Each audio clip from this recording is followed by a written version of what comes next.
Well, guys, it's my last day, and we're gonna party. Today, we're gonna solve all of the world's most endearing mysteries, like why are the McDonald's ice cream machines always broken? Is the CIA recruiting an army of telepathic autists? This explosive segment reveals how deep state deception and corporate collusion have manipulated America, from fake terrorist threats to rigged McDonald's ice cream machines. With fiery insight, Candace exposes the fractured trust behind official stories and how every conspiracy connects to a bigger, darker game. Let's break this down. Why is a pizza shop owner one of the most influential men in Washington, D.C.? Why was Oprah's friend running a secret human breeding center in South America? And what does Jake Tapper have to do with LA burning to the ground right now? Today, we're cranking the sass to 11 and going out with a bang. I haven't managed to get Candace canceled off YouTube yet, so I figured I'd give it one last shot before we go. I hope you're ready to party. Welcome back to Candace.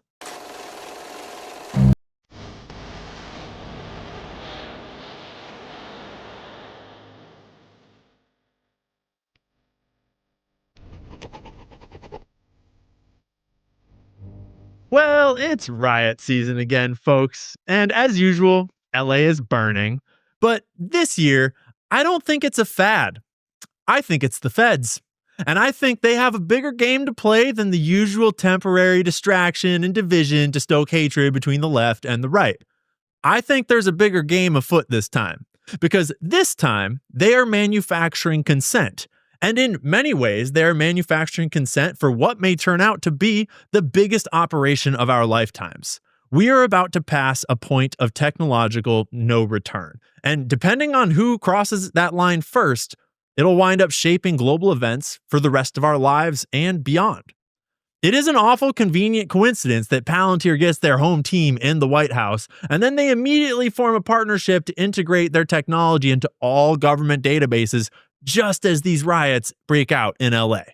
This is some serious 4D chess, and I tend to be pretty resistant to conspiracy theories that involve such broad and all-encompassing plots, but it's hard to come to terms with all of these coincidences. So today, I figured we'll just get out the heavy-duty tinfoil and turn the microwave on to full blast, because the conspiracy theorists have been right so many times at this point, I'm not sure how else to explain what's happening. Because what's happening is they have this great new AI super surveillance technology that they really want to deploy on the peasants. But these pesky Americans are always so concerned with their rights and their freedom. How on earth are they going to get everyone to accept Palantir-flavored digital oppression? Well, have you considered not deploying digital mass surveillance technology in the land of the free? Yeah, that's a hard no.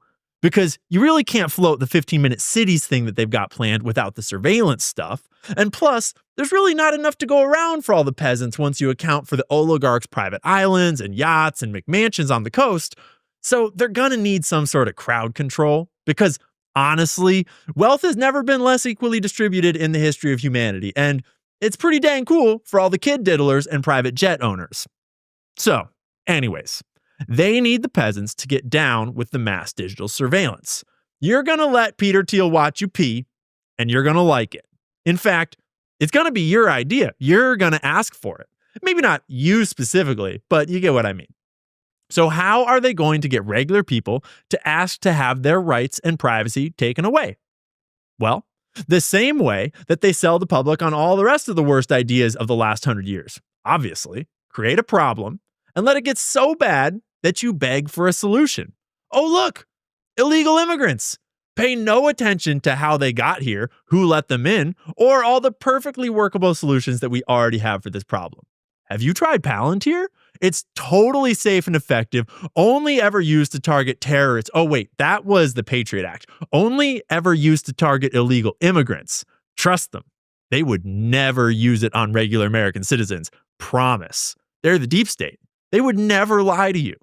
Except for that one time when they sort of manufactured a bioweapon and then it just so happened to escape from their lab in an election year, which kind of forced the whole country to do paper ballots. Or that other time when for the first... This lays bare how the deep state uses manufactured crises, not just to deceive, but to fundamentally reshape democracy through fear and control measures. And only time in history, minor structural damage and fires caused two of the biggest skyscrapers in the world to collapse into their own footprints and pulverize all of their concrete on the way down. But they figured they better clear all the wreckage away immediately before any investigation could take place because they knew that it was just too emotional for Americans to see all that evidence, trauma, for even one extra second. It's a good thing their Israeli buddies managed to pass off the video camera they were using to, quote, document the attacks before they got caught by police, because it would have been pretty awkward if they'd been caught with explosive residue in their van, cameras full of photos celebrating before, during, and after the attack, and video footage with audio of those idiots giving away the whole plan. So here's just a short clip to wet your whistle if you're not familiar with what I'm talking about. It began when this woman was watching the Twin Towers burning from her apartment in New Jersey. She noticed three men on top of a van, posing for pictures with the towers burning in the background. And I could see that they were like happy. You know, they didn't look shocked to me. You know, they didn't look shocked. I thought it was very strange. The witness called police, who stopped the van hours later and arrested 5 men. All 5, it turns out, were Israeli. They were turned over to the FBI. Sources tell ABC News during a check of national security databases, some of the men were listed as having had connections with Israeli intelligence. At the FBI, that set off alarm bells. The FBI needed the answers to 3 important questions. Who were these men? What brought them to that parking lot on the morning of September 11th? And did they have any advance knowledge of what was going to happen that day? They said they worked for a company called Urban Moving. The FBI obtained a search warrant for the company's offices.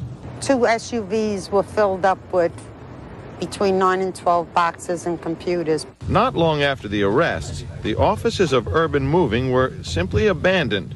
Almost everything was left behind. Weird.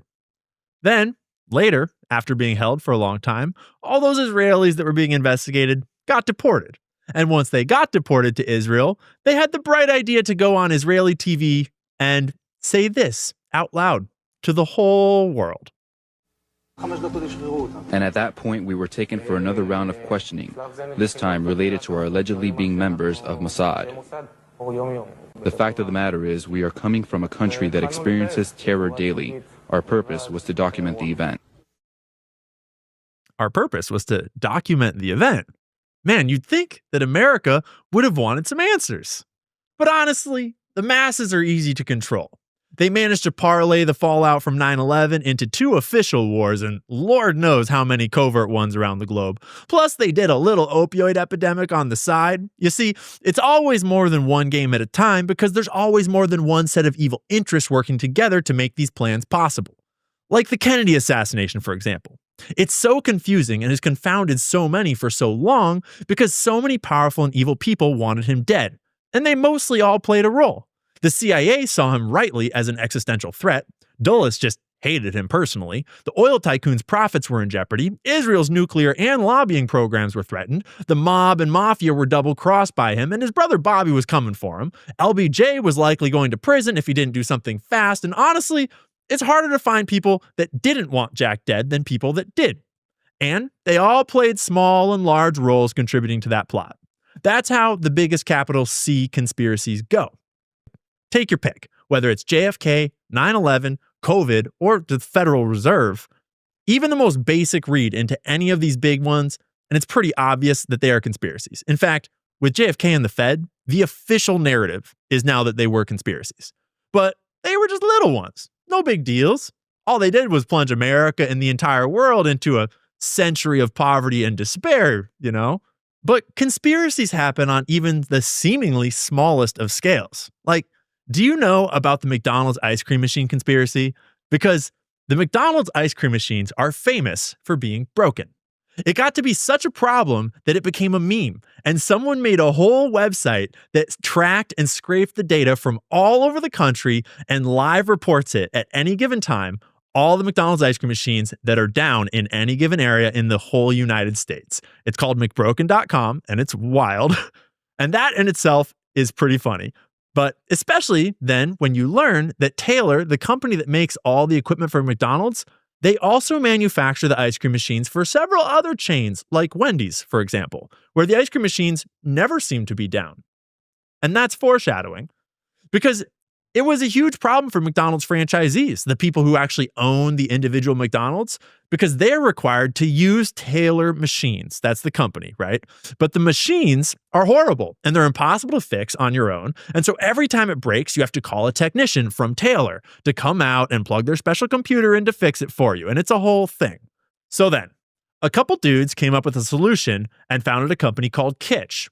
They had invented a technology that plugs into the Taylor machine and has a special computer built in to let franchisees fix the machines on their own. And we know all about these crazy details because Kitsch eventually filed a lawsuit that is wild to read.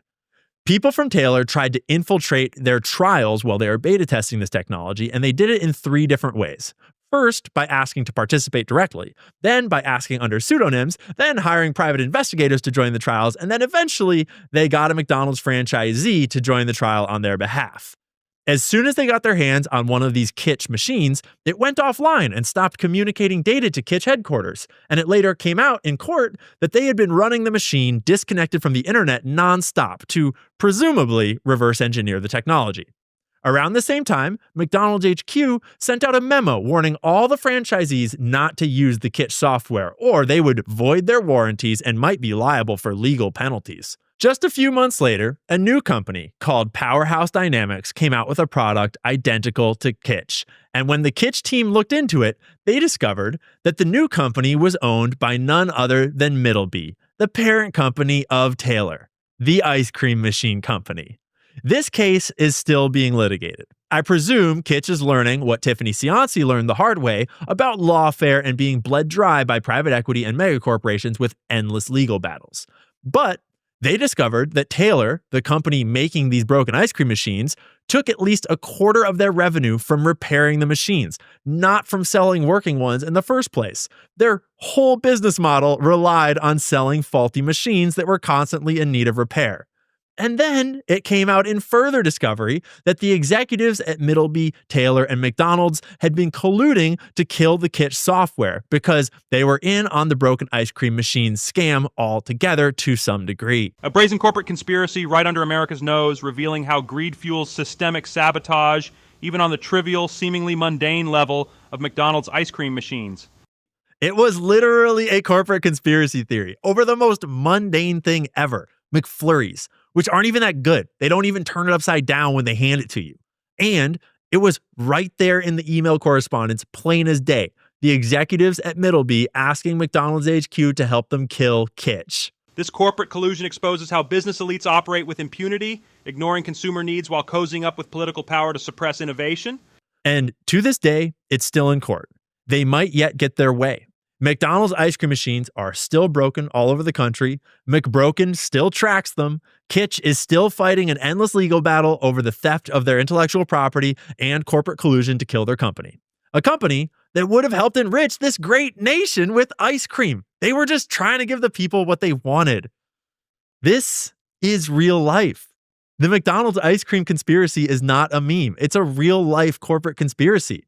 The more you read history, honestly, the more you see conspiracies, not literally everywhere, but it sounds more spooky if you just say everywhere. Like the business plot, for example. If you don't know about that one time when George Bush's grandpa tried to do From scandalous government cover-ups and false flag attacks to the surprising admission of corporate schemes sabotaging ice cream machines nationwide, this segment ties the threads of systemic corruption and deception. It reveals that conspiracies aren't just fringe paranoia, they're embedded into the fabric of American power structures. As viewers digest this, remember to stay vigilant and question narratives. Drop your take below and share to expose the truth.